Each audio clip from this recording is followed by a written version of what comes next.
Oi, gente! Hoje nós vamos falar sobre como ministrar esse novo nascimento, como receber, o que acontece.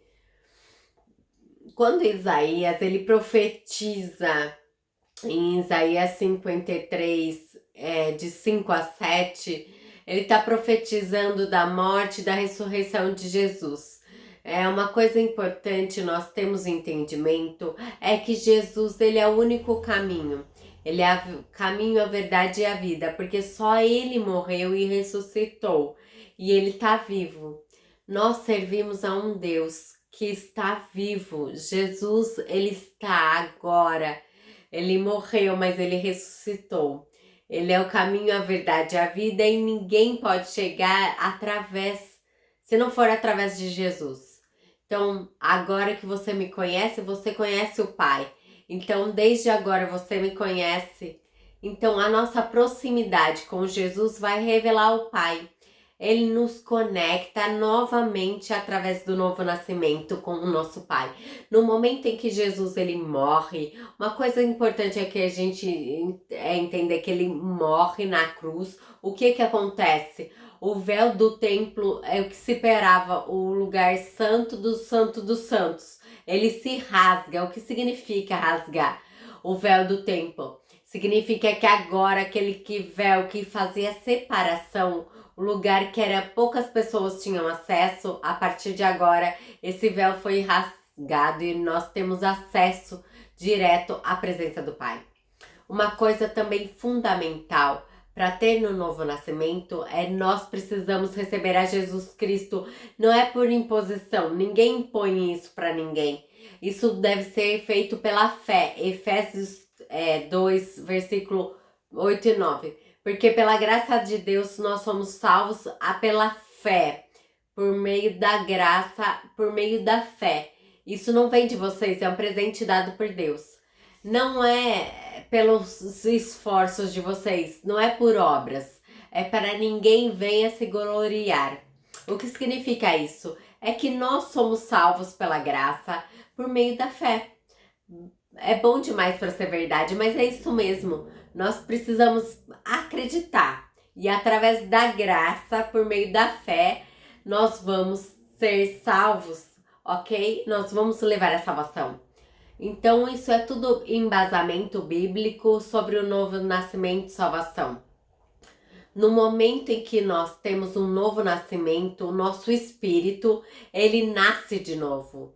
Por isso é o novo nascimento.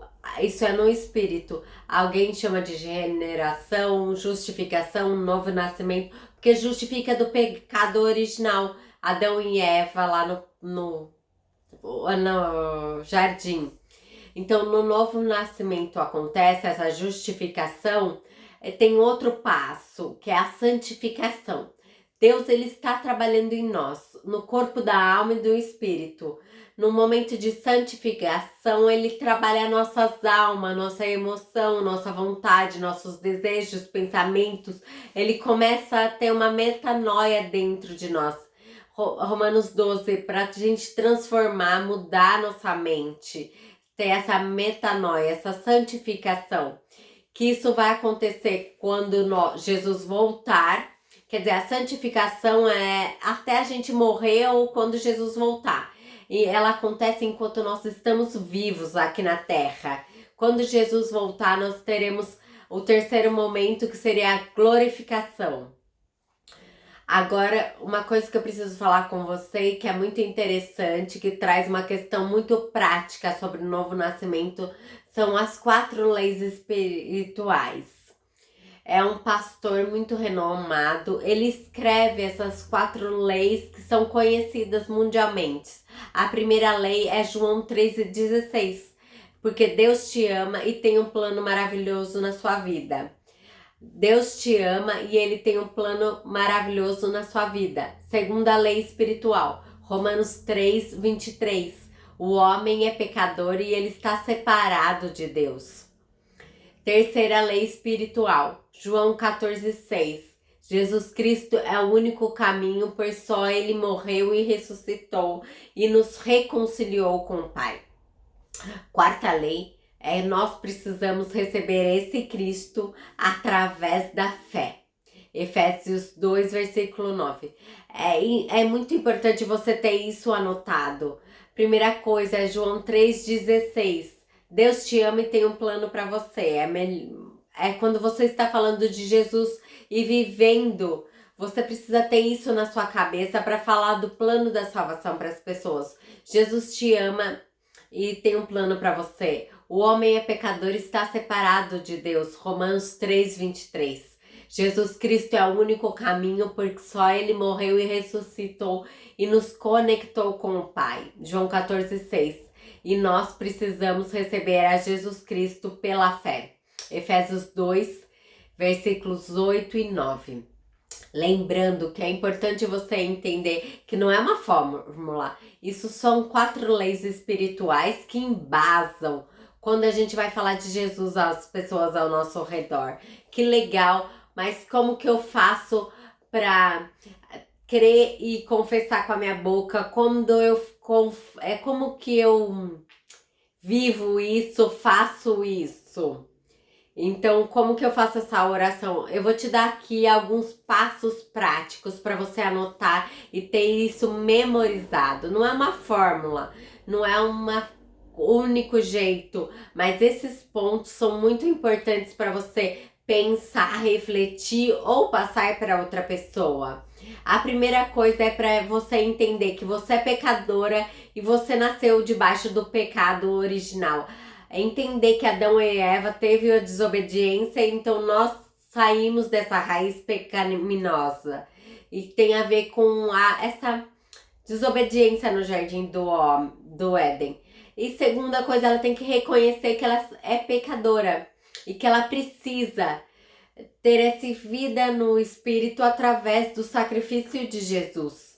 Aí depois ela tem que reconhecer que Jesus veio aqui na Terra, que ele veio como homem, ele morreu e ressuscitou pelos nossos pecados e enfermidades. Depois tem que reconhecer que é por meio da cruz, e por meio da cruz que ela tem acesso à salvação e à vida eterna. Depois ela aceita o senhorio de Jesus sobre a sua vida e você pode terminar convidando para Jesus entrar e fazer morada no seu coração. Quando a gente fala tempo, talento e tesouro, Jesus tem que ser dono do nosso tempo, talento e do nosso tesouro, das nossas finanças. Isso é o senhorio de Cristo sobre as nossas vidas. Uma coisa importante é peça sabedoria para Deus te conduzir nessa oração. Não viva nisso automático. O passo 1, por exemplo, é reconhecer que você é um pecador. Não, você tem que reconhecer e não fazendo isso. Passo 2 é isso, tal. Faça isso porque Jesus veio aqui na Terra. Não, não vai de jeito nenhum fazendo isso como um passo. Mas sim, nós não podemos fazer assim. Vamos reconhecer que é só pela cruz que eu tenho acesso à vida. Você tem que entender todos esses processos e juntar esse processo e ver que você tem que ver o talento, o tesouro que você tem, o coração e fazer Jesus fazer morada. Não pode ser nada mecânico, tem que ser uma coisa fluida, que você tem que conduzir a você ou uma pessoa em oração. Você tem que cobrir todos esses pontos e confessar com a boca. Pede para Deus te orientar e te ajudar a conduzir essa oração junto com você. Não fique robótico, não fique mecânico. Nós servimos a um Deus que é de liberdade, de criatividade. Ele é um Deus que flui, não engessa as nossas orações. Ele fala que não é pelas nossas repetições, mas não é de tanto falar que nós vamos ser ouvidos. Isso vai estar genuinamente no nosso coração. Existe uma base teológica que nós temos que entender e fluir. Peça para Deus te dar essa liberdade, essa criatividade, para te ter sabedoria para conduzir essas orações. Então, o que que você faz? Você tem que ler a Bíblia depois de tudo isso. Existem muitas pessoas dentro da igreja que não lê a Bíblia. Quando você não lê a Bíblia, você vai pensar que você não precisa orar, não precisa jejuar. Então, a Bíblia é alimento, nós precisamos ser apaixonados pela leitura da palavra. Começa lendo Mateus, Marcos, Lucas e João. Direciona todas as pessoas que aceitaram a Jesus, porque é a história de Jesus aqui na Terra. Então ela vai ter mais assimilação para isso. É uma coisa muito importante. Não dá para ler Números, Levítico, Apocalipse. Não faça isso. Porque são livros que são muito cansativos, até a pessoa entender o que está falando disso. Sempre quando alguém se converte, deveria ler várias vezes, não é só uma vez, é umas 4, 5 vezes, para isso penetrar no coração da pessoa, para depois que você lê umas 4, 5 vezes, para você criar raiz daquilo que Jesus fez aqui na Terra. Depois, que é uma coisa muito importante, nós vemos a tradução da Bíblia. Porque existe várias traduções da Bíblia. É muito legal você ler numa tradução mais favoráveis, porque tem uma versão mais simples, uns termos mais simplificados, para você entender mesmo o que a Bíblia está falando. Depois pega uma Bíblia de estudo e aí você vai lendo a Bíblia e fazendo os estudos junto para você entender. Porque às vezes é aquela coisa muito confusa, distante, fica próximo, que é o Deus da eternidade falando conosco a Bíblia. Então, nesse processo, quando nós lemos a Bíblia ela vai começar a te ler. Quando a Bíblia começa a te ler, você vai ser transformado. Não é algo imposto, pressionado, é algo pesaroso. Não, essa transformação ela acontece de dentro para fora. Como isso acontece? Lendo a Bíblia e deixa a Bíblia te ler. E aí a transformação acontece. Aí desenvolva esse relacionamento com Deus através de jejum, da leitura da palavra. Você precisa ter oração, você precisa ter essas disciplinas para você trazer liberdade. E tá também no corpo de Cristo, porque sem você estar no corpo de Cristo, você não vai ter energia, não vai ser nutrido, enraizado em Jesus.